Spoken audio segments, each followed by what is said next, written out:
2024, man, what a year. I want to know, comment below if you had a great 2024 or if it was like the worst year of your life. I'm so curious. I always hear mixed reviews.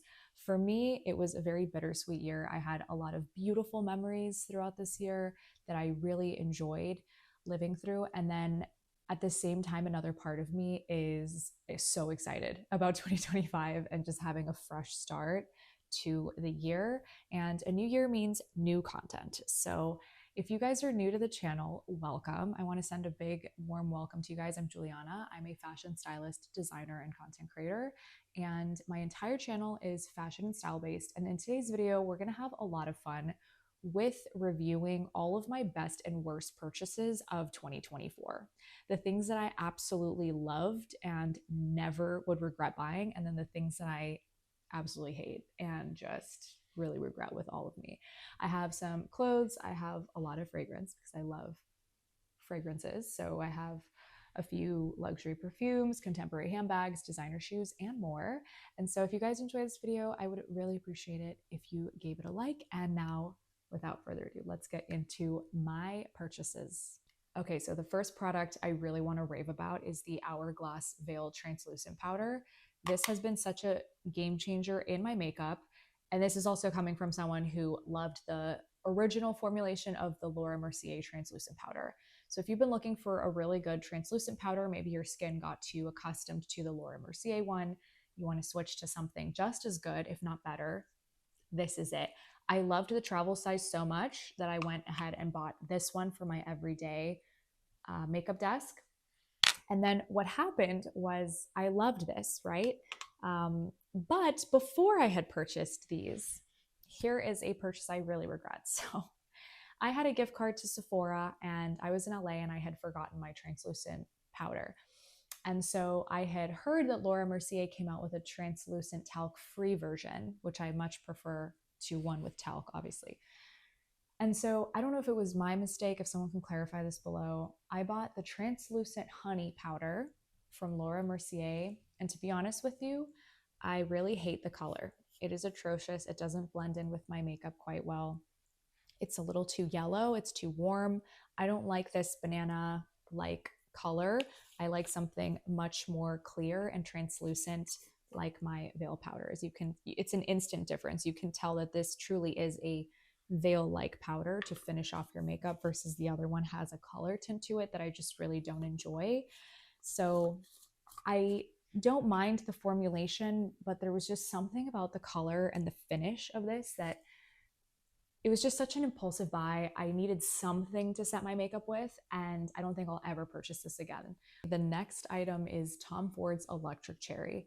Now, I've been a huge fan of Tom Ford Lost Cherry, but I never had the guts to purchase Lost Cherry just because the fact that it doesn't last at all on my skin or my clothes just made me feel like I was flushing my money down the toilet. So I never officially bought Lost Cherry.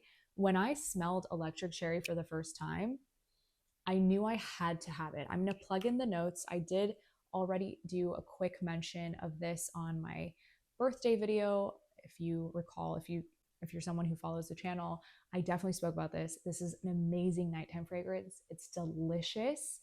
It's really pricey, but it is worth every penny because I find that it does last on my skin, and I actually have already had loads of compliments on it. So I'm absolutely in love. Please go grab this, and also do yourself a favor and smell Cherry Smoke, which is also delicious.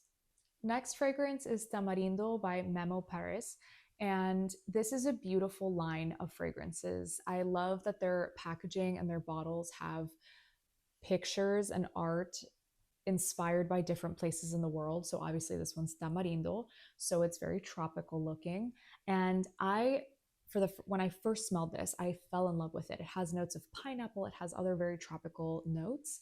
And I said to myself, oh my gosh, I'm going to wear this all the time, apart from my signature scent Mediora by Parfums de Marly, which I'm a huge fan of. However, I have not reached for it so much in 2024. I think it was really the timing that I bought it in. It for whatever reason, I have not reached for this so much, but I do plan to reach for this more often in 2025. I do suggest, if you've never heard of this brand, to check them out. They're a bit more sophisticated, more mature fragrances. So I think this is even perfect for a nighttime and like a tropical dinner date like Tulum or obviously Miami, because I live in Miami. But right now, Miami's in a cooling period. So I really haven't been able to wear this as often as I've wanted. But as soon as the summer hits, baby, and as soon as that sun comes out, I am so spraying this all over. Next, we have the Orabella fragrances. These are my two favorites that I've been wearing religiously. I ended up giving Blooming Fire to my mother, but Window to Soul and Salted Muse are by far my two fragrances in Bella Hadid's Orabella collection. And I have a review on this. If you want to check it out, it's on my channel. It did really well. It's a really good review, if I must say so myself. I do want to try Nightcap. I have heard lovely things about Nightcap too, and I love the color of the bottle. I will definitely be repurchasing Salted Muse because I ran out of this way too fast in 2024, and I love the formulation. I like the concept. I like that it's healthy on your skin. I thought this scent in particular was so unique, and it is a wonderful unisex fragrance. So if you haven't tried, definitely go to Ulta and smell this if you have a moment, and let me know your thoughts because it's one of my favorite fragrances in 2024. Next, I want to talk about some handbags. This was one handbag that I purchased in 2024 and I barely wore it. Like barely. I always reach and have the tendency to reach for my black one, my black Ralph Lauren collection one. That one's my favorite. It's reversible.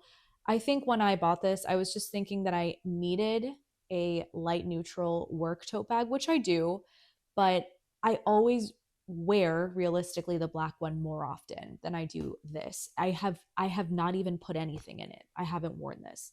So actually just even looking at it, I feel regret and I do feel bad, but I think this is a lovely design. I like the asymmetrical buckle. I love the compartments.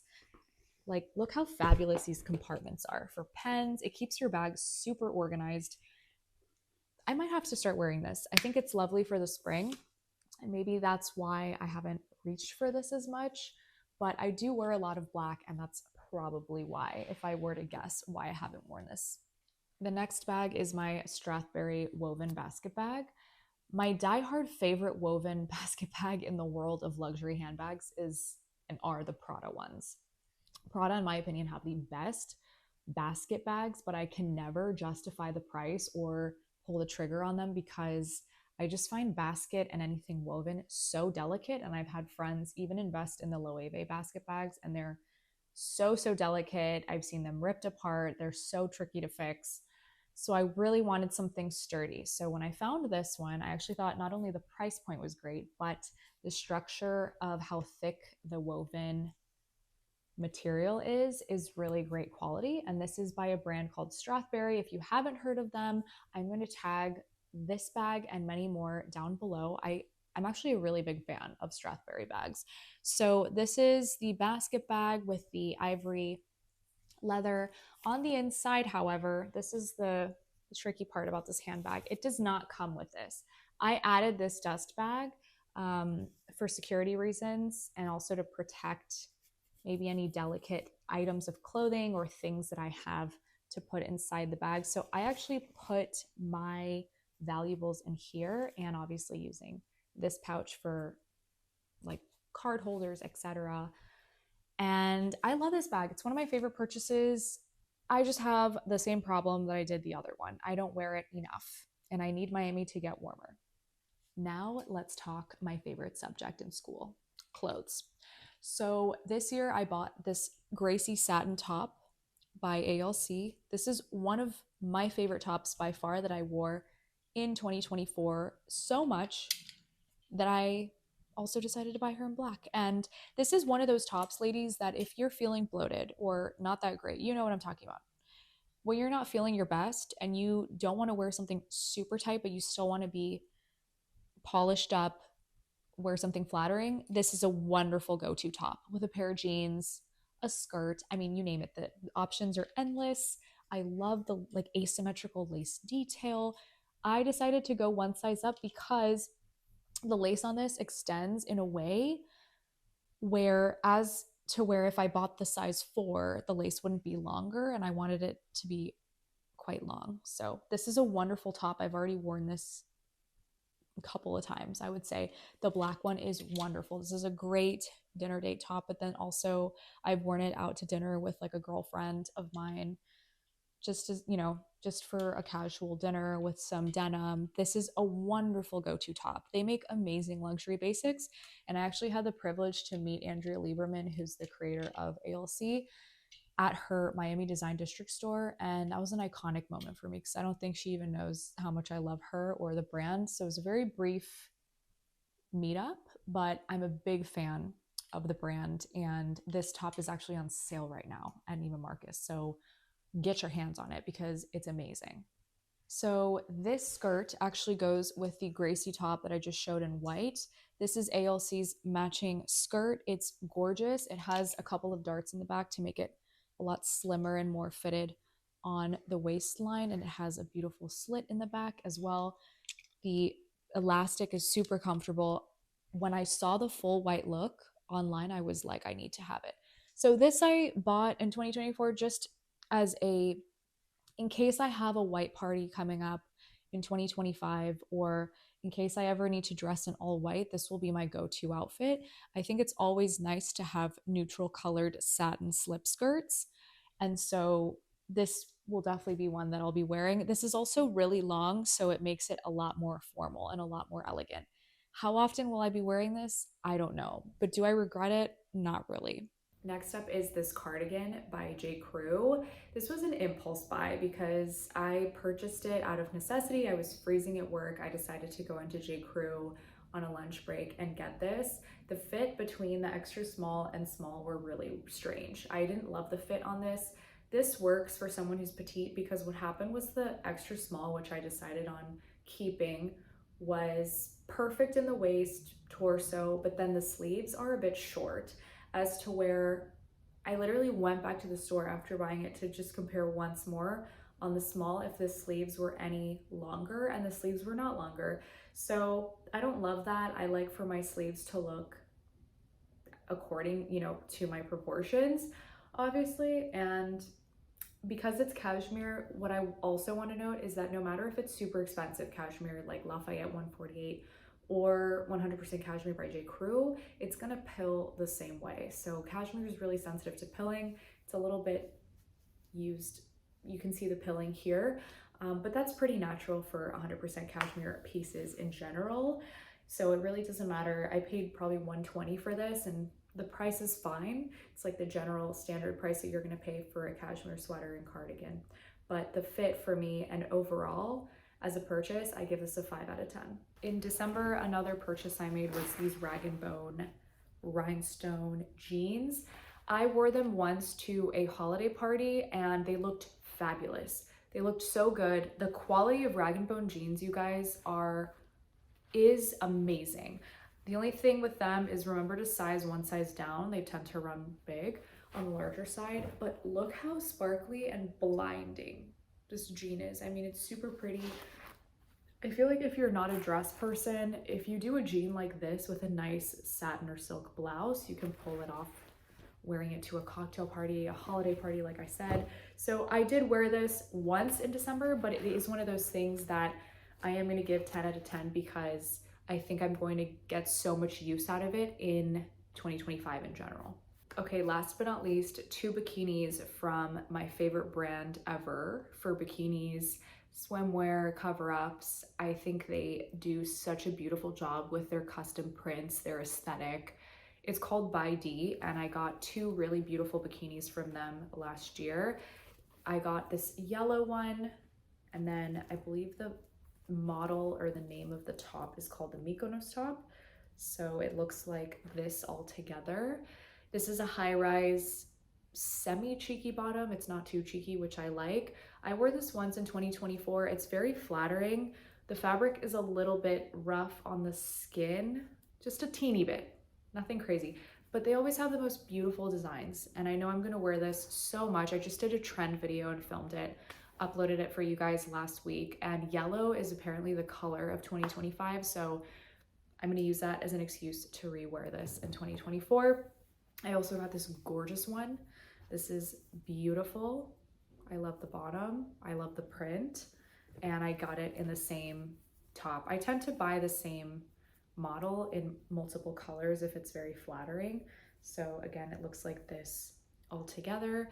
I'm gonna link them below if you guys are interested. They also just came out with jewelry, which I haven't tried, but they always have beautiful things.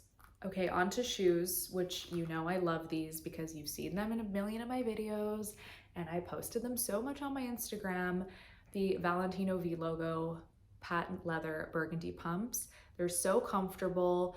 They fit true to size. These are 37.5. I've been dying to get these since 2000 and what was it, 2019 they came out with this shoe. And they came out with it in like a nude pink. I needed the burgundy though. I needed to pull the trigger. They're extremely comfortable. They're very versatile to style. They're elegant. They're practical. And obviously burgundy made such an impact in the last 2 years in fashion. So these were so worth it. And I give these a 10 out of 10. I'm obsessed. And this was one of my favorite purchases along with the Vlogo patent leather pumps too. So that's a wrap for this video. I hope you guys enjoyed my best and worst purchased items. And if you have any requests for anything you want me to film for this year, let me know in the comments below. Thank you for all the love and your subscriptions, and I'll see you in the next video. Bye.